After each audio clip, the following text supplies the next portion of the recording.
حضرت عبداللہ ابن عمر رضی اللہ تعالیٰ عنہ بیمار ہو گئے، شدید علیم تھے، طبیعت مبارک میں کمزوری آ گئی، کچھ کھانے کو دل نہیں کرتا تھا، گھر والے بار بار کہتے کچھ کھا لیجئے کچھ کھا لیجئے، نہیں کھاتے تھے۔ بالآخر حضرت نافع آپ کے غلام تھے، ان سے کہنے لگے کہیں سے مچھلی مل جائے نا تھوڑی سی میں کھاؤں گا، تو کہتے ہیں میں سارے مدینے میں ڈھونڈتا رہا، مچھلی نہ ملی، اگلے دن بھی ڈھونڈی تو نہ ملی، تیسرے دن بھی ڈھونڈی تو نہ ملی، تو فرمانے لگے یار بس چھوٹی سی خواہش ہے، کوئی فرض نہیں ملتی تو رہنے دے۔ کہتے ہیں چوتھے دن مچھلی مل گئی، میں 1.5 دینار کی مچھلی لایا، لا کے حضرت عبداللہ ابن عمر رضی اللہ تعالیٰ عنہ کے سامنے جو مچھلی رکھی تو آپ نے لقمہ روٹی کا توڑا تھا، مچھلی کو لگانے لگے کہ دروازے پہ فقیر نے آ کے آواز دی کچھ کھانے کو دو، تو حضرت عبداللہ ابن عمر نے روک لیا اور ہنسے۔ کئی دفعہ دے ہم بھی دیتے ہیں پر ہمارا چہرہ دیکھنے والا ہوتا ہے، اتنے ہم غصے میں ہوتے ہیں دے دیتے ہیں، لیکن جو چھلوٹیں ہوتی ہیں نا چہرے والی وہ گنی نہیں جاتی۔ ہنسے، فرمایا دیکھو میرا اللہ کتنا کریم ہے، وہ مجھے بچانا چاہتا ہے، اٹھا بار دیا جا کے۔ تو خادم اب حکم کا پابند تھا، وہ لیت اللہ تو کر نہیں سکتا تھا، وہ گیا اور جا کے دے آیا۔ فقیر جب سارے محلے سے آٹا اکٹھا کر لیتے ہیں تو پھر ایک جگہ جا کے بیچتے بھی ہیں۔ دے آیا، وہ 2 گلیاں آگے گزرا تو میں پیچھے دوڑا گیا، میں نے کہا سچ بتا کھانی ہے کہ بیچنی ہے؟ وہ کہنے لگا جو بھی سبب لگ گیا کر جاؤں گا، آپ نے دے جو دی ہے۔ تو کہتے ہیں میں نے اسے کہا کہ یہ 1.5 دینار کی میں نے خریدی تھی، اگر تو 2 دینار کی مجھے بیچ دے، تو آج کل مچھلی مدینے میں مل نہیں رہی، تو میں اپنے آقا کو دے دوں گا، وہ یہی کھائیں گے، بیمار ہے۔ تو کہنے لگا جی بسم اللہ، مجھے کیا اعتراض ہے، 2 دینار مل رہے ہیں، 1.5 کی مچھلی، اور 1.5 کی بھی کسی نے نہیں خریدنی تھی، اب تو پک گئی۔ فرماتے میں نے 2 دینار اس کو تھمائے، وہ مچھلی اس سے خرید دی، اور خرید کر کے میں لایا، لا کے حضرت عبداللہ ابن عمر کے سامنے دوبارہ رکھی، تو فرمایا یہ کیسے آ گئی؟ میں نے کہا حضور 1.5 کی خریدی تھی اور پھر فقیر کو دے دی، اب اسی سے میں 2 دینار کی خرید کے لایا ہوں، آپ قبول فرمائیں۔ تو فرمانے لگے تم نے اچھا نہیں کیا، اب اس طرح کرو 2 دینار بھی اسے دیا اور مچھلی بھی واپس دیا۔ عرض کی حضور کیوں؟ فرمایا تم نے قرآن نہیں پڑھا؟ حضور پڑھا ہے، فرمایا رب فرماتا ہے لن تنالوا البر حتى تنفقوا مما تحبون، تم بھلائی کو اس وقت پہنچو گے جب اپنی پیاری چیز راہ خدا میں خرچ کرو گے۔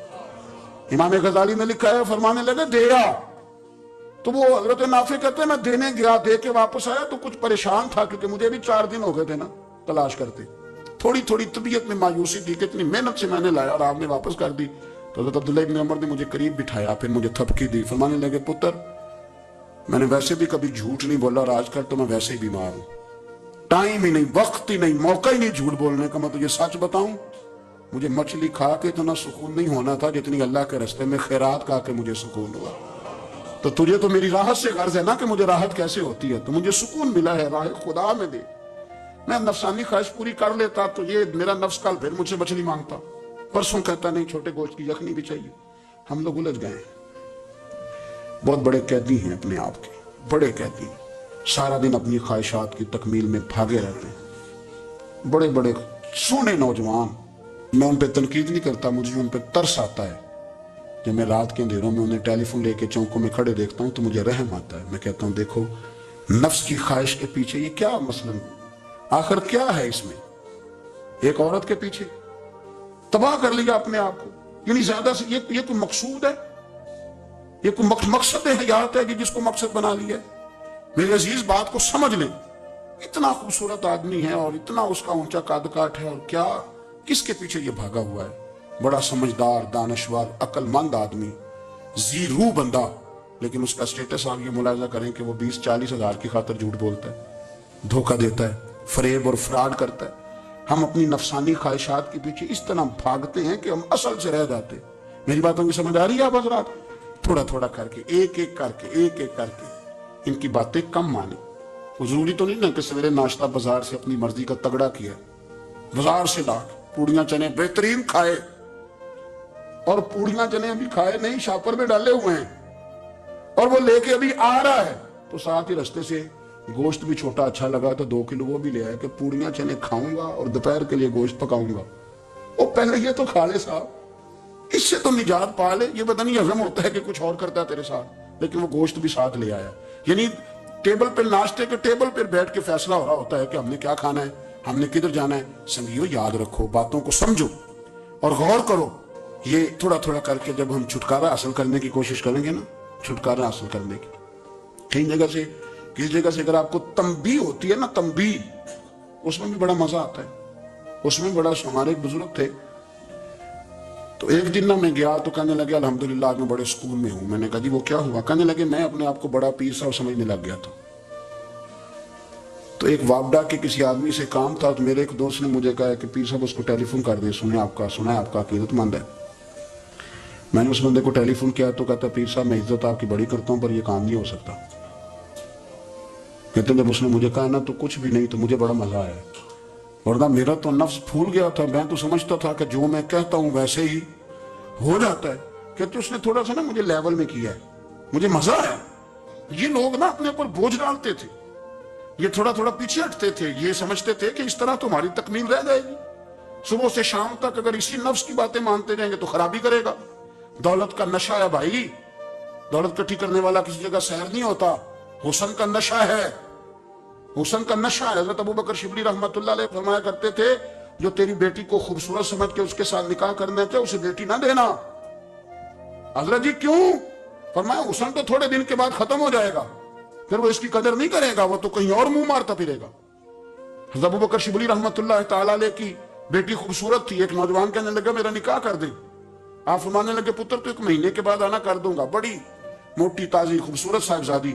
تو حضرت نے اسے دوائی کھلائی، اسے پخانے لگ گئے. جو پخانہ کرتی ایک مٹکے میں سنبھال دیتے. تھوڑا وقت گزرا تو وہ ہڈیوں کا پنجر بن گئی. مہینے بھر میں دست اتنے آئے کہ کمزور ہو گئی. تو ابو بکر شبلی 1 مہینے کے بعد نوجوان کو بلایا، فرمایا ادھر آ تیرا نکاح کروں. بچی دکھائی تو وہ کمزور بستر پہ پڑی. فرمایا شادی کر. کہنے لگا اسے نہیں میں نے کرنا. فرمایا یہ وہی ہے؟ کہنے لگا جی نہیں. فرمایا تو کہتا تھا مجھے عشق ہے، کدھر گیا تیرا عشق؟ کہنے لگا حضرت صاحب آپ کیسی بات کر رہے ہیں؟ فرمایا ادھر آ. پھر وہ مٹکا جس میں گند رکھا تھا وہاں لے گئے. فرمانے لگے تیرا اس کے ساتھ عشق تھا، یہ ہے تیرا عشق. فرمایا اسے تو میں 4 دن روٹی کھلاؤں گا پھر تندرست ہو جائے گی، لیکن میں دیکھنا چاہتا تھا کہ تو میری بیٹی سے پیار کرتا ہے یا اس کے چہرے پہ آنے والی کچھ وقت کے لیے سرخی سے پیار کرتا ہے، اس لالی سے پیار کرتا ہے جو جوانی کے وقت بچوں اور بچیوں پہ آتی ہے.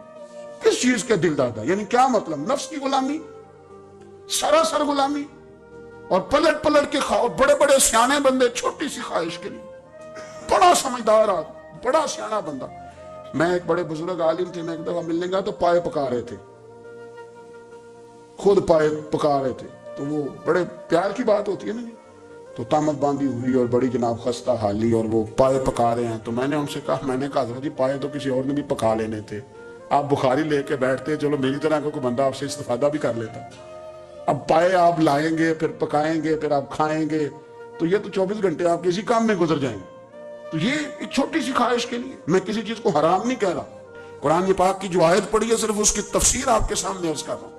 ہماری خواہشات ماں پالتی ہے، آپ کو نہیں پتا کتنے دکھ سہتی ہے. میں ان ماؤں کو جانتا ہوں جو بیٹے کے حصوں کی مار بھی اس کے ابے سے کھاتی ہیں، مار کھاتی ہیں. ایک خاتون ایک کان سے سنتا نہیں، میرے پاس ایک دفعہ آئی، کہنے لگی ساٹ لگ گئی سی، کوئی دعا کر دیں. کیا کو وظیفہ پر ڈاکٹر کہتے ہیں ٹھیک نہیں ہو سکتے. میں نے کہا باجی صحیح بتاؤ مسئلہ کیا ہے؟ کہنے نہیں کچھ بھی نہیں، مسئلہ کیا ہونا ہے، پتر غلط نکل آیا ہے، اس کا باپ روز مارتا ہے. میں آگے گئی ہوں تو اس نے ایک تھپڑ میرے کان پہ مار دی، پردہ پھٹ گیا. مائیں مار کھاتی ہیں، لیکن وہ پتر جس کو بڑی محنت سے پالا ہے وہ جوان ہوتا ہے تو اماں سے کہتا ہے تجھے چھوڑ دینا ہے، پر جس لڑکی سے میرا ٹیلی فون پہ رہا ہوتا ہے اسے نہیں میں نے چھوڑنا، وہ نہیں چھوڑ سکتی. ہر شے کچل جاتا ہے وہ. اماں کبھی بلیٹ کے رات کو سوچتی ہے کہ یہ تو میری کل کمائی تھی، میں تو آج بھی اس کے حصے کے تھپڑ اپنی گالوں پہ برداشت کر رہی ہوں، تو یہ کدھر گیا؟ اردشیر نام کا بادشاہ تھا.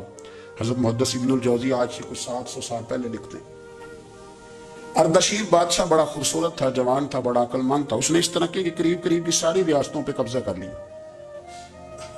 بڑا عقل مند زیرک تھا، قبضہ ہو گیا. ایک بادشاہ بڑا سخت تھا، اس کے ساتھ جب پنجہ آزمائی ہوئی تو اردشیر کہتا ہے اس پہ میرا قبضہ نہیں ہو رہا تھا، اور جب ہم نے ساری ریاستوں نے مل کے اس پر حملہ کیا تو ایک قلعے کے اندر قلعہ بند ہو گیا. اردشیر بڑا خوبصورت آدمی تھا، بڑا سمجھدار تھا. تو وہ بادشاہ قلعہ بند ہو گیا، اس نے کہا نکلنا ہی نہیں. اب وہ اندر بند ہے، یک بار کی حملہ کیا تو وہ بڑا بڑا قلعہ تھا اس میں بند ہو گیا. اس بادشاہ کی نا جس پر حملہ کیا، اس کی بیٹی اچانک ایک دن قلعے کی دیوار پہ چڑھی تو اردشیر کے حسن و جمال کو دیکھا تو عاشق ہو گئی. اور اپنے ہی باپ کے خلاف اسے کہنے لگی کہ اگر تو میرے ساتھ شادی کا وعدہ کرے نا تو میں تجھے رستہ بتاتی ہوں حملہ کرنے کا۔ اس نے کہا میرا وعدہ رہا، تو رستہ بتا۔ اس نے رستہ بتایا اس لڑکی نے، اور بادشاہ نے حملہ کیا تو اس کا باپ قتل کیا، اس علاقے پہ قبضہ کیا شادی کے وعدے پر۔ ہاں ہاں، نفسانی خواہش بندے کو اندھا کر دیتی، نہیں سمجھ آتی اس کو میں کدھر جانا، اندھا کر دیتی۔ حملہ کیا، اور جب اس لڑکی کو لے کے آیا نا اپنے محل میں، تو پہلے دن شادی کی پہلی رات تھی، تو بستر بچھایا کنیز نے، تو وہ کبھی کروٹ ادھر بدلتی کبھی ادھر بدلتی، تو بادشاہ کہنے لگا کیا ہے؟ کہنے لگی بستر میں کچھ ہے، مجھے تکلیف دے رہی۔ اس نے چراغ جلائے اور جب بستر اٹھایا تو ایک اتنا سا دھاگا نکلا۔ دھاگے سے عموماً تکلیف نہیں ہوتی، تو اس نے کہا تو اتنی نرم و نازک ہے کہ دھاگا؟ کہنے لگی میرا باپ نا میرے ساتھ اتنا پیار کرتا تھا کہ روز میرا بستر بھی خود بچھاتا تھا، اور اس نے آلہ رکھا ہوا تھا، وہ ناپتا تھا کہ کوئی پایا اونچا نیچا تو نہیں، میری بیٹی کا بہنس سوتے وقت خراب نہ ہو جائے، اور میرے لیے گوشت اور کپڑے بھی خود پسند کر کے لاتا تھا، کھانے پینے کا خود خیال کرتا تھا۔ اردشیر کہنے لگا اچھا وہ اتنا پیار کرتا تھا، اور پھر تو نے اس کے ساتھ کیا کیا؟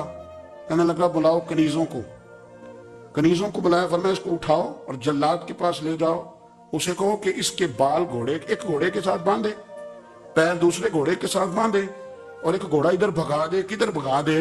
یہ جس کے باپ نے اتنا پیار کیا، یہ نفس کی اتنی غلام ہے کہ اس کی وفادار نہیں رہی تو میری وفادار کیسے بنے گی؟ اس نے اتنے نازوں سے پالا کہ دھاگا اسے برداشت نہیں۔